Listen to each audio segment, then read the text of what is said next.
वाले मोहम्मद अल्लाहुम्मा सल्ली अला मोहम्मद वाले मोहम्मद अल्लाहुम्मा सल्ली अला मोहम्मद वाले मोहम्मद। बिस्मिल्लाहिर्रहमानिर्रहीम। रावी बयान करता है कि एक सहारा रीतू जिसमें मामूल अपने मोहल्ले की कुएं से पानी भर रही थी कि एक शुरू हुआ कि उसका लड़का उसके पड़ोसी को मार के देखते हुए में गिर गया है। यकीन है कि वो जलता मर गया होगा। इस तरह यह खबर को सुनकर सुना सकते मैं आ गया और फिर रोटी पीटी घर की तरफ भागी। वहाँ काफी भीड़ लगी हुई थी। वाक़या सही पाया। वो ताबूत अंदर आकर उसी जगह गिर कर बेहोश हो गई। आलम गशी में उसने एक नकाबपोश बीवी को देखा जो उससे फरमाती है कि ऐन एक वक्त गम न था कि वह खुदा बंदे आलम में सब कुछ कुदरत है। वो मुर्दे को जिंदा भी कर सकता है, अलबत्ता वसीले की ज़रूरत है।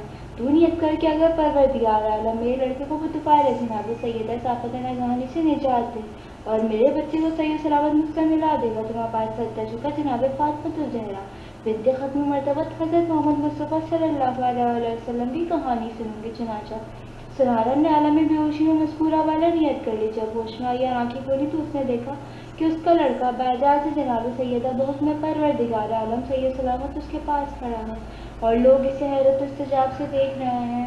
अल्लाहुम्मा सल्ली अला मोहम्मद वाले मोहम्मद। सुनहरा ने अपने बच्चे को जिंदा और सलामत पाकर बहुत खुश हुआ। फौरन सजदे शुक्र बजा लाई, फिर 2 तरंग की शीरें खरीद लाई और उसको एक पाकी जगह पर रखकर पड़ोसियों के पास गई और उनसे गोया हुई कि खुदा बंदे ताला ने मेरी मुराद जनाब सैयदा के तुकाल में पूरी कर दी है। मैंने जनाब सैयदा की कहानी की मन्नत मानी थी। लिहाजा हक़ हमसाई भी है कि तुम लोग मेरे यहाँ चल के जनाब मासूमा आलमिया की कहानी सुन लो। मैं तुम्हारी शुक्रगुजार रहूँगी। पड़ोसियों ने जवाब दिया, हमको फुर्सत नहीं है, हम अपना वक्त ज़ाया नहीं कर सकते। ये सुनकर वो बहुत मलूल हुई और घर वापस चली आई और फिर शीनी लेकर रोती हुई आबादी से सहरा की तरफ इस उम्मीद पर चली कि शायद कोई अल्लाह का बंदा मिल जाए और ये कहानी सुनाकर मेरी इस आरज़ू को पूरी कर दे। अभी कुछ ही दूर चली थी कि वही नकाबपोश मौज़म है जिन्होंने आलम में बेहोशी में इसकी हिदायत फरमाई थी अब आलम में बेदारी में नजर आई और फरमाया, ऐ औरत मत रो, चादर बिछा कर बैठ जा, मैं कहानी कहती हूँ तो गौर से सुन और मासूमा पर सलावत भेज। अल्लाहुम्मा सल्ली अला मुहम्मद वाले मोहम्मद। फिर आपने फरमाया, शहर मदीना में एक यहूदी रहता था, उसकी लड़की की शादी थी। तब यहूदियों ने वहम सुलह की कि इस मौके पर मुसलमानों के रसूल की बेटी को बुलाकर मौज़ल्ला पैगम्बर खुदा की तौहीन की जाए, इसलिए कि जनाब सैयदा वही फटे पुराने कपड़े पहन कर आएंगी। चनाचा इसी मशवरे के तहत वो यहूदी खिदमत रसूल खुदा में हाजिर हुआ और बोला, हक़ हमसाई रखता हूँ इसलिए ख्वाहिशमंद हूँ कि आपकी दफ्तर नेक अख्तर जनाब सैयदा मेरी लड़की की शादी में मेरे गरीब खाने पर तशरीफ़ आएँ। अगर आप इन्हें शादी में शिरकत की इजाज़त अता फरमाएंगे तो मेरी बहुत बड़ी इज्जत अफजाई होगी। आपने फरमाया, सैयदा के मालिक मुख्तार से अली इब्न अबी तालिब हैं, तू इनसे अपने ख्वाहिश बयान कर। यहूदी ये सुनकर खिदमत जनाब अमीर अलैहिस्सलाम में हाजिर हुआ और अपनी ख्वाहिश को बयान किया। आपने फरमाया, जनाब सैयदा समर के खुद मालिक है। चनाचा यहूदी ने दर मासूमा पर आवाज़ दी कि बिन्ते रसूल, मेरी लड़की की शादी है, चाहता हूँ कि आप बग़ैर शिरकत शादी तशरीफ़ लाएं, मेरी इज्जत अफजाई फरमाएं। वहाँ से जवाब मिला कि मैं जनाब अमीर अलैहिस्सलाम से इजाज़त हासिल कर लूँ तो तुझे जवाब दूँ। यहूदी ने कहा कि मैं आपके बाबा जान जनाब रसूल खुदा और आपके शौहर जनाब शेर खुदा की खिदमत में अव्वलन हासिल हो चुका हूँ। इन दोनों ने आप ही को मुख्तार किया है। जनाब सैयदा ये सुनकर कुछ फिक्रमंद हुई कि इतने में खत्म मरतबा तशरीफ़ लाए।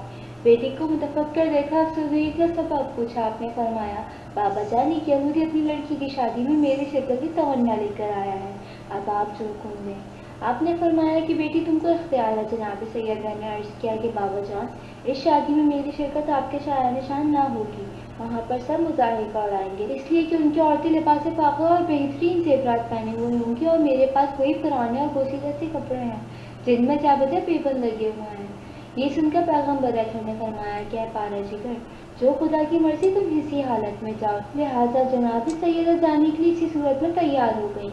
अल्लाह ताला तब गवारा करता है कि इसके महबूब की तौहीन हो। चुनाचा जनाब मासूमा आला अभी जाने का इरादा कर ही रही थी कि इसी इस्लाम बब में इलाही गुरानी जिना माँ लिबास पाक और देवरात मुश्ता हाजिर खिदमत हुआ और जगह गोशा रसूल को खुल्लत और देवरात बहिश्ती से आरास्ता किया और फिर जनाब मखदूमा कौनैन को मोहब्बत जन्नती में सवाल करके बतौर कनीजानी कम तरीन कुछ बुरे दाएं बाएं और कुछ बुरे आगे पीछे मुहाफे को अपने जुनून में लिए हुए बसूरत इंसान यहूदी के हमराही में उसके घर की तरफ रवाना हुई।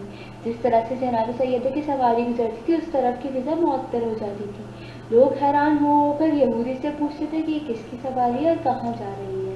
यहूदी फखरी अंदाज में हर एक दरियाफ्त करने वाले को ये जवाब देता जाता था, کہ مسلمانوں کے رسول حضرت محمد مصطفیٰ صلی اللہ علیہ وسلم کی نقطۂ جگر کی سواری ہے، جو میری بیٹی کی شادی کی شرکت میں میرے گھر تشریف لے جا رہی ہے۔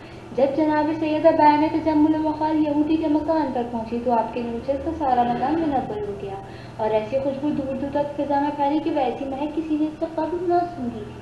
وہاں پر جتنی یہودی عورتیں تھیں جناب سیدہ کی شان و شوکت دیکھ کر حسرت سے بے ہوش ہو گئی۔ تھوڑی دیر کے بعد سب عورتیں تو ہوش میں آ گئیں، مگر دلہن کو ہوش نہ آیا۔ عورتوں نے دلہن کو دیکھا تو حیرت میں آ گئی، اس لیے کہ وہ مر چکی تھی چنانچہ ذرا سی دیر میں شادی گھر ماتم کدا بن گیا۔ جناب معصومہ عالمیان کو بھی بڑی تشویش ہوئی، مگر آپ نے ہر ایک کو تسلی و دلاسا دے کر فرمایا، خدا سے لو لگاؤ، اس کے قبضہ قدرت میں سب کچھ ہے، اس کے نزدیک مردے کو زندہ کرنا کوئی بڑی بات نہیں ہے۔ تمام زنان یہود نے یک زبان ہو کر کہا کہ ہم نے تو آج تک کسی مردے کو زندہ ہوتے ہوئے نہیں دیکھا جو دلہن مر کر زندہ ہو جائے گی۔ پھر آپ نے ایک لوٹا پانی منگوا کر وضو کیا اور 2 رکعت نماز حاجت ادا کر کے بارگاہ رب العزت میں دست پا دعا میں کیا میرے معبود، تجھے واسطہ ہے تیری عظمت اور تیرے محبوب حضرت محمد مصطفیٰ صلی اللہ علیہ وسلم کا مولا، صدیقہ نام رکھا ہے تو نے بطول کا، جھوٹا نہ کیجیے مجھے صدقہ رسول کا، تیری کنیز تیرے رسول کی بیٹی ہے، میری عزت تیرے ہاتھ ہے۔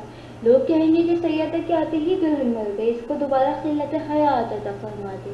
ہنوز ہوا تمام نہ ہوئی تھی کہ دلہن کلمہ شہادت پڑھتی ہوئی اٹھ بیٹھی، اللہم صلی علی محمد وآل محمد، اور گویا ہوئی کہ میں شہادت دیتی ہوں کہ خدا وحدہ لا شریک ہے اور آپ کے والد ماجد اس کے سچا اور آخری رسول ہیں۔ آپ مجھے اسلام کی تعلیم فرمائیں۔ چنانچہ جناب سیدہ کا یہ اعزاز دیکھ کر دلہن کے ساتھی اور دیگر 500 زن مرد مشرف با اسلام ہوئے۔ آپ کو سبوں نے نہایت عزت و احترام کے ساتھ رخصت کیا، اور ایک زن یہود جو مسلمان ہو چکی تھی اس کو آپ ہی کنیزی میں دیا، جس کا نام حبیبہ تھا۔ جب آپ شادان و فرحان اپنے دولت سرا پر واپس تشریف لائے اور اپنے پدر بزرگ پاس سے اس واقعے کو بیان کیا تو آپ بہت زیادہ خوش ہوا اور فوراً سجدہ شکر بجا لائے۔ یہ کہانی سنارن سے کہہ کر وہ معذب و رپوش ہو گئی۔ سنارن اپنے گھر واپس آئی تو کیا دیکھتی ہے کہ جن جن لوگوں نے کہانی سننے اور سنانے سے انکار کر دیا تھا ان کے گھروں میں آگ لگ گئی ہے۔ جس طرح سنارن کی مراد خدا بند عالم نے وہ تو پہلے جناب سیدہ پوری کی، اسی طرح رب العالمین محمد و آل محمد کے صدقے میں جملہ سننے والوں کی دلی مرادیں پڑھ لائے، آمین ثم آمین۔ کہانی ختم ہو گئی۔ اب آپ کو صرف یہ بتانا باقی رہ گیا کہ کہانی ختم ہونے کے بعد اور شیرنی تقسیم کرنے سے پہلے زیارت جناب سیدہ کا پڑھنا ضروری ہے۔ شکریہ۔